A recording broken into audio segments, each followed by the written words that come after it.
tellement bon. Et je dis en me léchant les lèvres. Il faut me donner la recette. Todd arrive. C'est une recette de famille, mon amour. C'est un secret. Todd était un cuisinier incroyable.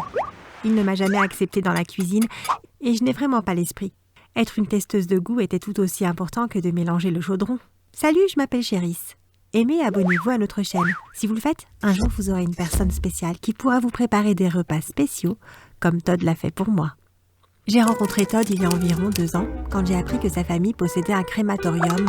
J'ai été un peu effrayée, mais je me suis dit, est-ce que je vais m'empêcher de sortir avec un type parce qu'il brûle des morts pour vivre ?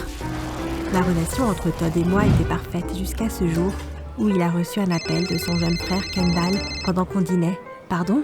Est-ce que ça va les gars ?» a demandé Todd à la personne à l'autre bout du téléphone. Il a écouté pendant un moment puis a répondu « J'arrive ». Il a raccroché et m'a regardé. « Je dois partir », a déclaré Todd. Nous avons payé la note et il m'a déposé à la maison. Il n'a rien dit sur le chemin du retour, ce qui était très étrange pour un gars qui était toujours souriant et avait quelque chose à dire. Le pire, c'est que je n'ai pas eu de nouvelles de Todd pendant 3 jours. J'ai laissé de nombreux SMS et appels, mais je n'ai rien reçu. Le 3e jour, j'ai finalement reçu un appel de sa part. Je suis passée de l'inquiétude le 1er jour à la fureur le 3e jour. J'ai dû me reprendre avant de répondre au téléphone. « Salut Todd !» Et je dis doucement. « Salut bébé, je suis désolée de ne pas t'avoir répondu. Ma mère a été admise à l'hôpital et cela a simplement été difficile à gérer. »« Comment va-t-elle ?» ai-je demandé inquiète. Je n'ai rencontré la mère de Todd qu'une seule fois auparavant. « Elle va bien maintenant, juste un peu secouée. Je dois y aller maintenant, mais je te promets de me rattraper, d'accord ?» Le lendemain, j'ai rendu visite à sa mère à l'hôpital. J'ai frappé à la porte de sa chambre et j'ai passé la tête dedans. « Madame Grayson, je peux entrer ?»« Salut Chérice, bien sûr que tu peux », a-t-elle dit en me faisant signe d'entrer dans la pièce. Je lui ai donné un léger baiser sur sa joue et je lui ai demandé « Comment allez-vous ? J'espère qu'ils vous traitent bien ici. »« Oh, ils m'ont très bien traité, » a-t-elle répondu. Madame Grayson et moi avons parlé pendant environ 15 minutes et elle était de très bonne humeur. « Salut maman !» a dit Todd en rentrant dans la pièce. « Hé bébé, qu'est-ce que tu fais ici ?» a-t-il demandé avant de m'embrasser sur la joue. « Je viens juste de rendre visite à ta mère. » ai-je souri. « Oui, ça va » a dit Madame Grayson. Elle est juste venue me rendre visite. Madame Grayson semblait être une personne différente lorsque Todd était dans la pièce. Elle semblait plus tendue et moins bavarde. « Je vais vous laisser tous les deux. Vous rattraper et je vous attendrai dehors. »« D'accord Todd ?» ai-je dit poliment. J'ai embrassé Madame Grayson pour lui dire au revoir et j'ai attendu Todd dehors. Au bout de quelques minutes, j'ai remarqué qu'un policier est rentré dans l'hôpital. Il s'est dirigé vers le bureau d'information et a demandé la chambre de Madame Grayson. J'ai regardé l'officier entrer et quelques minutes plus tard, des voix se sont élevées et j'ai décidé qu'il était temps d'intervenir. J'ai lentement ouvert la porte et suis entrée à l'intérieur sans que l'officier et Todd ne le remarquent.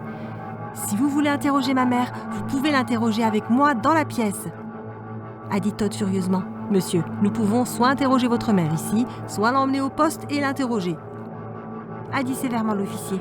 Au moment où Todd s'apprêtait à rejoindre l'officier, je me suis mise entre eux. « Todd !» ai-je dit en le regardant dans les yeux. « Je pense que tu devrais laisser l'officier faire son travail. »« Je pense que vous devriez écouter la dame, » a souri l'officier. La porte est ouverte et 2 autres agents sont entrés dans la pièce. Ils ont escorté Todd et moi hors de la pièce pendant que l'autre officier interrogeait sa mère. Finalement, Todd et moi avons été escortés hors de l'hôpital parce qu'il essayait toujours d'entrer dans la chambre de sa mère. Cette nuit-là, pendant le dîner, j'ai regardé Todd. « J'espère que cela ne te dérange pas que je te le demande.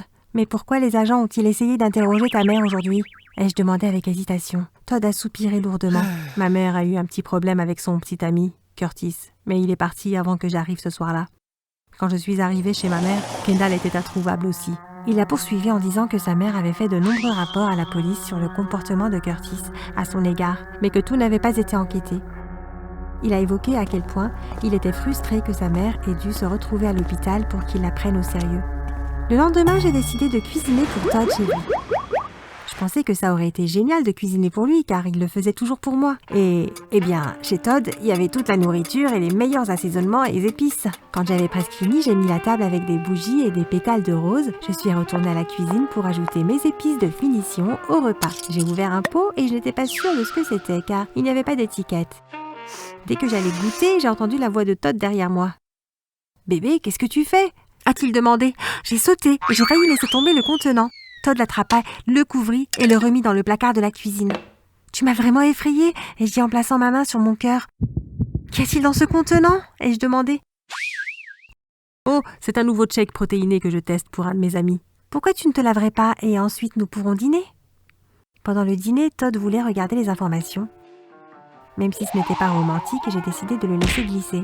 L'interreportage a montré une photo de Curtis, le petit ami de Madame Grayson, en tant que personne disparue. Au moins maintenant, il ne peut blesser personne d'autre. On dirait que la poubelle s'est sortie toute seule, a dit sombrement Todd. J'ai trouvé ça étrange. Curtis avait-il disparu aussi? Je ne pouvais pas me débarrasser du sentiment que Todd pouvait avoir quelque chose à voir avec ça. Le lendemain, j'ai rendu visite à la mère de Todd pour savoir ce qui s'était réellement passé. Je l'ai fait à un moment où je savais qu'il serait au travail. Elle semblait avoir peur de me parler, maintenant. Mais alors que je partais, elle m'a regardée en s'excusant. « Todd est connu pour avoir du caractère. Sois prudente, » a-t-elle dit.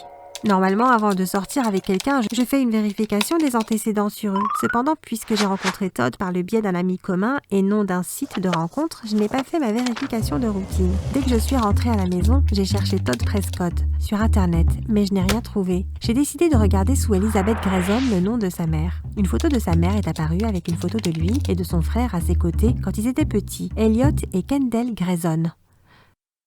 Pardon ? Le vrai nom de Todd est Elliot, ai-je dit étonnée. Son frère et sa mère ont gardé leur nom, mais pourquoi Todd a-t-il changé son nom? Je sentais mon instinct sonner comme une sonnette d'alarme et les signes de danger continuaient de clignoter dans mon cerveau. Je devais creuser davantage. J'avais besoin de découvrir la vérité par moi-même. Todd et moi sortions ensemble depuis plus d'1 an et le fait que son nom ait été changé et qu'il ne me l'ait pas dit signifiait que quelque chose se passait. Mes doigts tremblaient alors que je tapais son nom dans la barre de recherche. Soudain, tout est devenu noir. L'électricité s'est coupée. Bon sang! J'ai fermé mon ordinateur portable ennuyé. Je n'ai pas pu accéder à Internet sur mon ordinateur portable. J'ai donc dû utiliser les données de mon téléphone. J'ai placé mon téléphone dans ma poche arrière et j'ai décidé de continuer mes recherches une fois que j'aurai un peu de lumière dans mon appartement. J'ai allumé des bougies dans mon appartement, mais alors que je plaçais les dernières, j'ai entendu quelque chose à l'extérieur de la fenêtre de ma cuisine. Je me suis armée d'une poêle, en marchant lentement pour étudier le son. Juste à ce moment, mon téléphone a sonné et j'ai crié à cause du bruit soudain. « Chéris, est-ce que ça va ?» appela la voix de Todd alors qu'il frappait frénétiquement à la porte de la cuisine.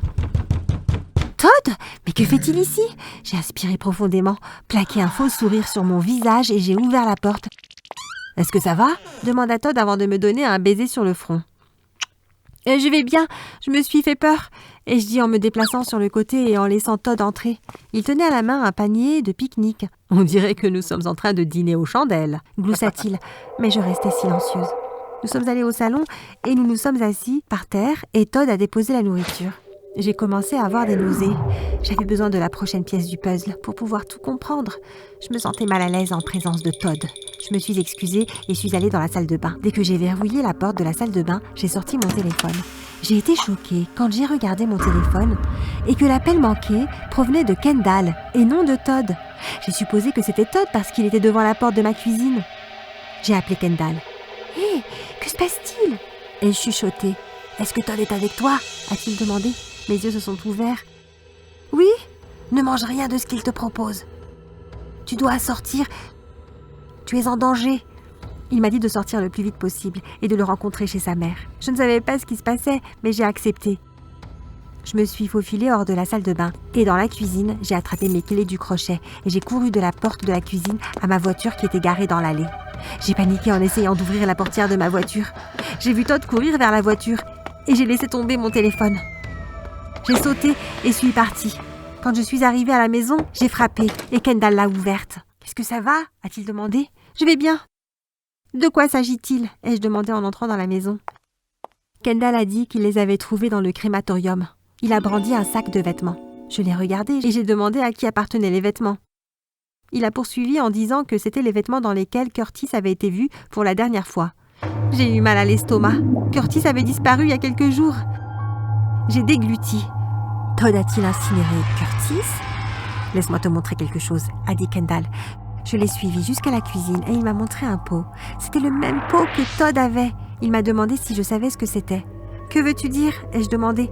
Todd a dit qu'un de ses amis lui avait demandé d'essayer un nouveau mélange de boissons protéinées. Kendall secoua la tête. « Ce n'est pas un mélange de protéines, chéris. Ce sont des cendres. » Juste à ce moment-là, un coup fort à la porte d'entrée m'a fait sursauter. Todd a crié de l'autre côté. « Kendall, je sais que tu es là-dedans. Ouvre la porte !» J'ai regardé Kendall avec la peur dans les yeux. Viens avec moi, a-t-il dit en me prenant la main et nous sommes descendus au sous-sol. Kendall n'a pas allumé la lumière, alors je me suis cognée contre tout ce que mes jambes touchaient, trébuchant presque dessus. Reste ici. Tu seras en sécurité. Il s'est retourné et s'est éloigné. Avant de savoir ce qui se passait, j'ai entendu une porte se fermer et une clé trembler. J'étais piégée. J'ai senti autour de moi et j'ai réalisé que c'était une sorte de cage ou de cellule. « Au secours! Au secours !» ai-je crié en espérant que les voisins entendaient mes cris. Dans quel pétrin de frères psychopathes mangeurs de cendres me suis-je fourrée? Au-dessus, j'entendais beaucoup de choses s'écraser et cogner. Les voix étaient marmonnées et je ne pouvais pas entendre clairement ce qu'elles disaient. Puis je l'ai entendu. Une seule explosion. La porte du sous-sol s'est ouverte lentement et la personne a commencé à descendre les escaliers. Quand la lumière s'est allumée, j'ai halté. C'était Todd. « Chérie, ça va ?» La voix inquiète de Todd brisa le silence. « Ne t'approche pas de moi !» ai-je crié en reculant dans un coin de la cellule. « Au secours! Au secours! Que quelqu'un veuille bien m'aider !» ai-je pleuré de façon hystérique. « Je ne veux pas te blesser !» a dit Todd en marchant vers la porte et en l'ouvrant. Il a poursuivi. « Je vais tout expliquer. Mais pouvons-nous le faire à l'extérieur en attendant la police ?» Je suis sortie avec Todd. C'est là qu'il m'a tout expliqué. Il m'a dit que son frère était malade depuis leur plus jeune âge. Sa mère ne voulait pas le placer dans un foyer ou le mettre sous traitement, même après qu'il ait blessé leur père et a mis le feu à leur appartement par accident en jouant avec des allumettes. Todd a dit qu'il savait que s'il ne changeait pas de nom, il serait toujours lié à tout ce que Kendall faisait et il ne pourrait pas vivre la vie qu'il voulait. Il a dit que sa mère était la protectrice de Kendall et que lorsque les choses sont devenues incontrôlables avec son petit ami, Kendall a sauvé sa mère. La police est arrivée et nous avons fait des déclarations. Todd a également parlé aux policiers du petit ami de sa mère et de ce que Kendall a fait à ses victimes au crématorium. J'ai regardé les ambulanciers emporter Kendall. Après avoir fait des déclarations, Todd m'a ramené à la maison. Il m'a demandé si je voulais qu'il passe la nuit. Je lui ai dit que tout irait bien. Une fois qu'il est parti, j'ai fait mes valises et je suis allée à l'aéroport. J'ai changé mes numéros de téléphone, mes adresses e-mail, tout. Ouais, j'ai déménagé. Et j'ai aussi changé mon nom. Une tranquillité d'esprit vaut mieux qu'un morceau de moi saupoudré sur la nourriture de quelqu'un.